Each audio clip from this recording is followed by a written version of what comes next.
oh, this looks interesting. What's that on the side? What are those little boxes of text on the side? Is that important? It looks important because it's outside of the margin.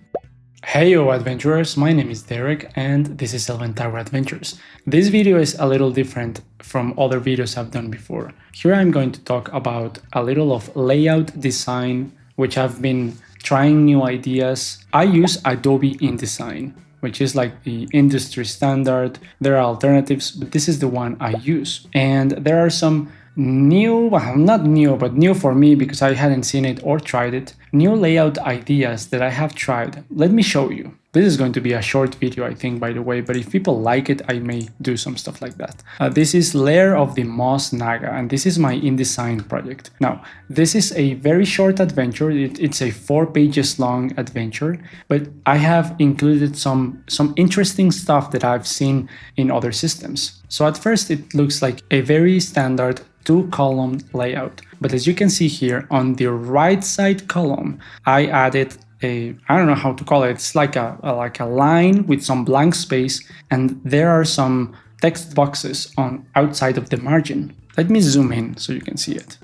Okay, here's a zoom in of the column. As you can see in the 6th line, we have the word Legends highlighted with a blue color. This different color is a reference to the text box on the side margin. So as you can see here, there's this line, it says oral tradition, and it explains something related to that word. We can see down here on the subline called explorers, there's also a 2-word sentence, cursed gate in blue color. And that is a reference to this box on the side that says the gate, and it gives you a little more explanation about it. And there's this one below here. It says here the Shadow Swamp and Find Mud Hall, a village of swamp dwellers.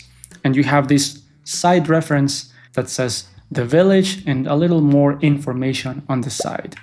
Could this have been included on the main column? Yes. It could have been a wall of text, but some people do not like walls of text. I think this looks fun on the page. It's fun to write, which is also important to me because I write this. And I think it breaks the monotony of the page. It makes it look more varied, more interesting to the eye. Let me know if you share these thoughts.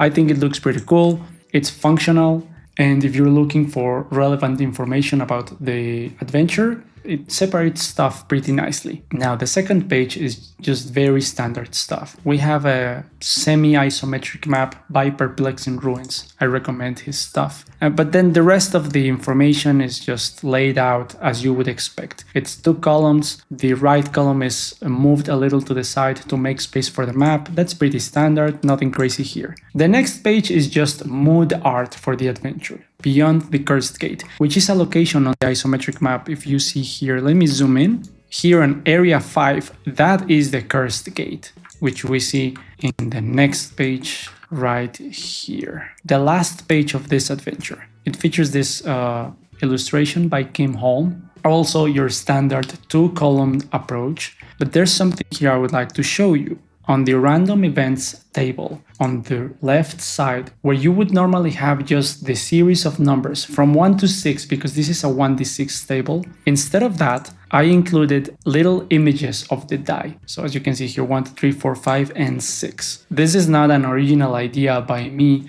I saw this in another book. I saw it in one of the Trophy RPG system books. I cannot remember which one, or maybe all of them have the tables like this. And I thought it was genius. I also crafted a table like this one with D8s. Let me show you.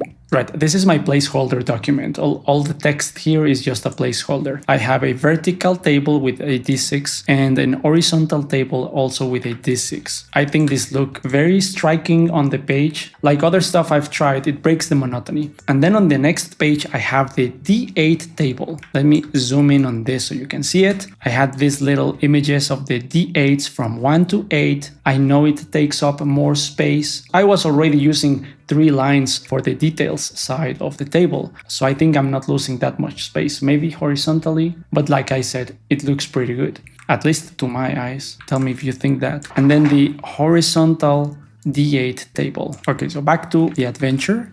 Combining the D6 images on the table with the upper and lower banners, I think this looks pretty good. Also, the monster in the middle moving the text outward on both directions. I think it's done cool in this case. I try to not abuse of that because then it starts to get more on the artistic Morkborg side of things where it's difficult to read. So I'm trying to find a balance between readability, but also that the pages look fun. At least when you see it for the first time, it's like, oh, this looks different. Oh, this looks interesting. Or like on the first page, oh, this looks interesting. What's that on the side? What are those little boxes of text on the side? Is that important? It looks important because it's outside of the margin. By the way, this idea of the boxes outside of the margin, this is also not original by me.